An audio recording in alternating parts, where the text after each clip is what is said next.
Hi everyone, welcome to my channel. ఎలా ఉన్నారండి? అందరూ బాగున్నారా? ఈరోజు నా వీడియోలో చిన్నగా దత్తాత్రేయ స్వామి వారి పూజ ఇంకా అమ్మవారి పూజ కూడా మీతో షేర్ చేసుకుంటాను. ఎందుకంటే ఈరోజు దత్తాత్రేయ స్వామి వారి జయంతి.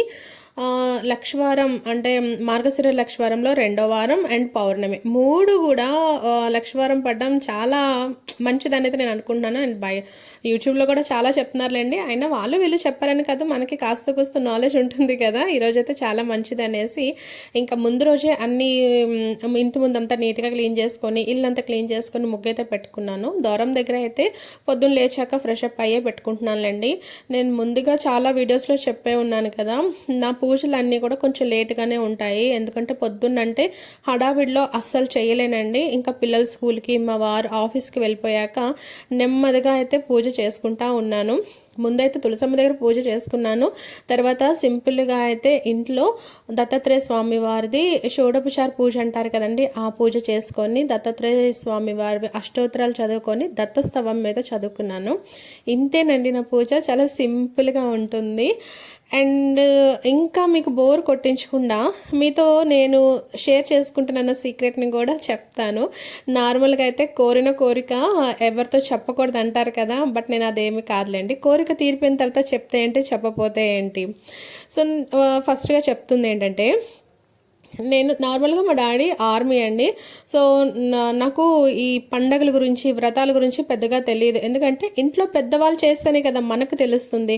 మా మమ్మీకి టెంపుల్స్ విషయంలో తెలిసింది సింహాచలం సింహద్రప్పన్న అంటారు, ఆ స్వామి టెంపుల్, కనకదుర్గమ్మ టెంపుల్, తిరుపతి, అంతేనండి. దీనికి మించి పాపం టెంపుల్స్ తెలియవు. పూజల విషయానికి వస్తే ఏదో పొద్దున్న లేచి 6 గంటలకల్లా ఇంట్లో దీపం పెట్టుకోవడమే తప్ప దానికి మించి పూజలు వ్రతాలు ఇవేమి కూడా మా మమ్మీకి తెలియదండి.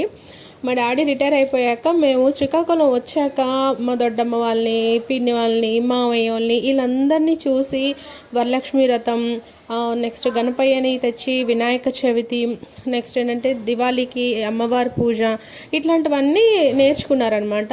అప్పుడు నేను పూజలు చేయడం చూసేదాన్ని కానీ నేనేమి ఫాలో అయ్యేదాన్ని కాదు. ఎందుకంటే ఆ జనరేషన్లో అందరం ఏంటంటే చదువుకున్నామా, ఎగ్జామ్స్లో పాస్ అయ్యామా, హార్డ్ వర్క్ చేయాలి, ఇవే తప్ప అంత డెవోషనల్ అయితే అవ్వం కదా.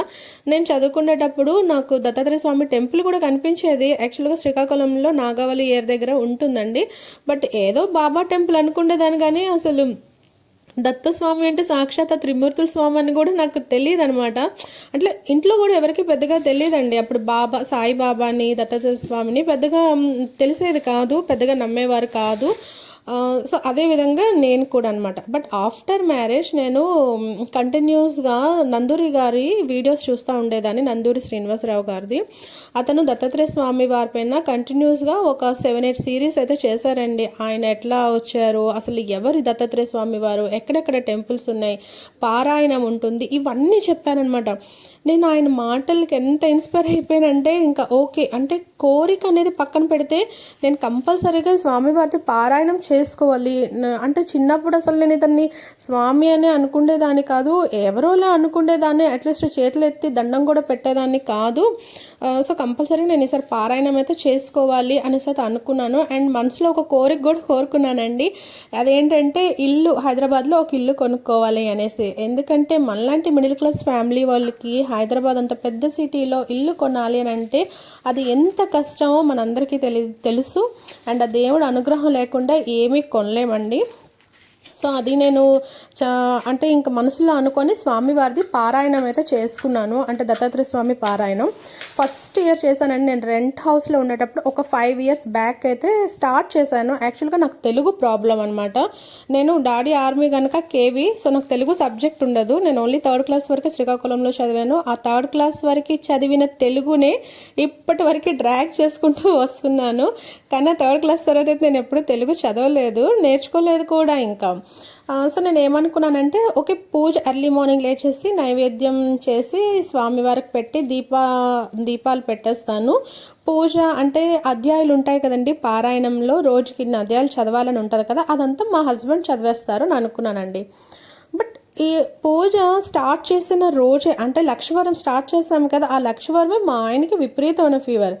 నాకు అర్థం కాలేదు. అంటే నేను ఏమైనా తప్పు చేశానా, ఏమైనా మిస్టేక్ చేసేసానా, చేయకూడదు ఏదైనా చేసేసానా, ఏంటి ఇలా జరిగింది, ఇలా పూజ స్టార్ట్ చేస్తాను లేదా మా వారికి ఎందుకు ఫీవర్ వచ్చేసింది అంటే, మా వారు ఏమన్నారంటే, నువ్వు నెగిటివ్గా థింక్ చేయకు, పాజిటివ్గా థింక్ చేయు, ఏమో స్వామివారు పూజ అంతా నీతోనే చేయించుకోవాలని ఉన్నదేమో, నువ్వు చదువు అట్లీస్ట్ ట్రై చేస్తేనే కదా తెలుస్తుంది. కంప్లీట్గా తెలుగు రాకపోతే అది వేరే విషయం, బట్ నీకు తెలుగు వచ్చు కదా కాస్తో కూస్తో, మరి ఎక్కువ అంటే గ్రామరు ప్లస్ దీర్ఘాలు ఒత్తులు ఉంటాయి కదా, అలా అంటే చదవలే, కానీ సింపుల్గానే ఉంటాయి స్టోరీస్. నువ్వు చదువు, ఆ అధ్యాయాలు చాప్టర్స్ అంటారు కదా, సింపుల్గా ఉంటాయి, ఒకసారి చదువు అంటే ఇంకా నేను చదవడం స్టార్ట్ చేశానండి. అసలు నేను ఇంకా ఇప్పటికి కూడా అనుకుంటాను, అసలు నేనేనా ఇలా చదువుకుంటున్నాను అనేసి. ఎందుకంటే మా ఫ్రెండ్స్ కూడా తెలుసు, చిన్న చిన్న ఏదైనా తెలుగు వర్డ్స్ కనిపిస్తే ఇక్కడ ఏం రాస్తున్నది అని అడిగేదాన్ని. వాళ్ళకి తెలుగు అంటే అంత కొంచెం తెలిసేది కాదనమాట. బట్ నేను చాలా చక్కగా చదువుకున్నానండి, ఎందుకంటే చాలా సింపుల్గా ఉంటాయండి.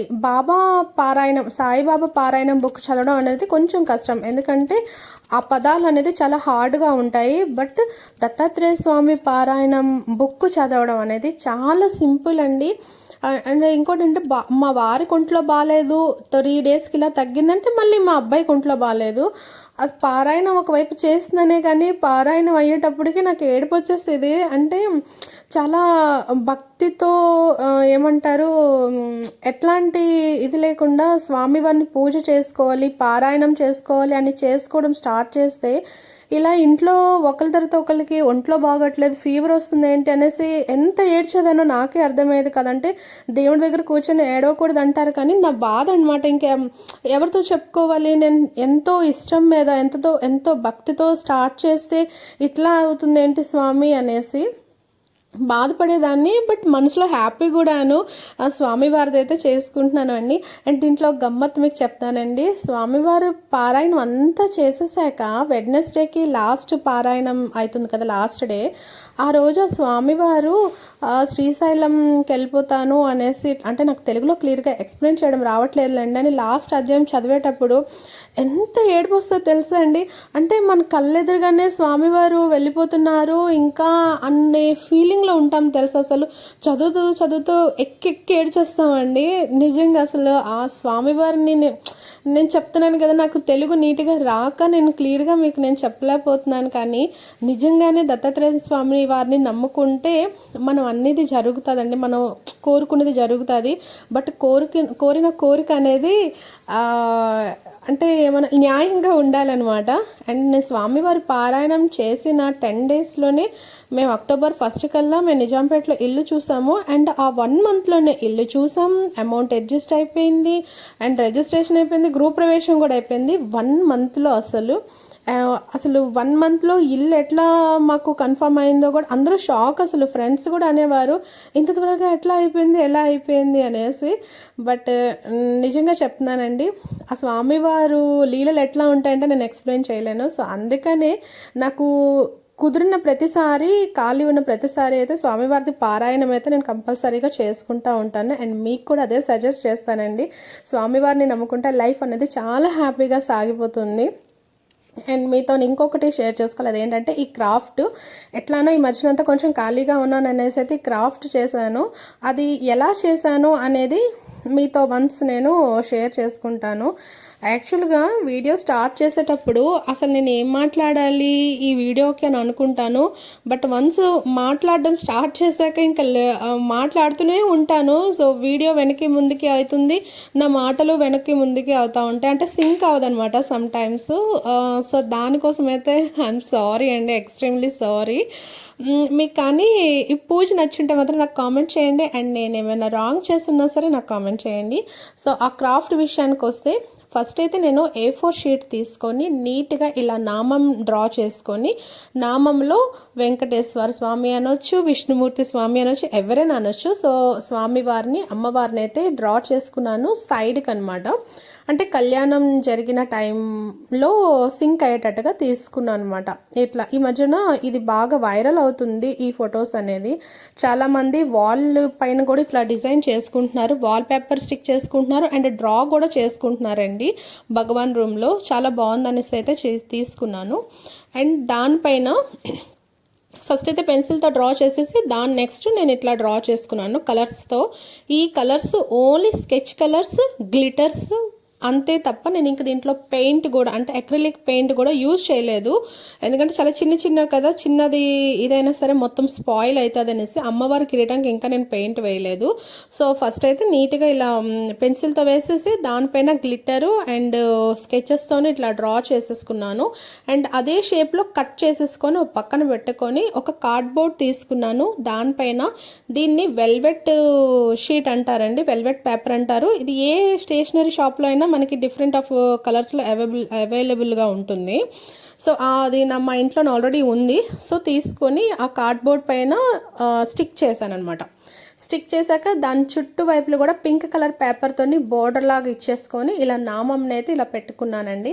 చూడడానికి ఎంత బుజ్జుగా ఉన్నదో అస్సలు నేను చెప్పలేను. షూప్ అండ్ లాబ్ అయితే నాకు మార్కెట్లో దొరికింది, 20 రూపీస్ పడింది నాకు. అది 2x టేప్తో స్టిక్ చేసుకున్నాను.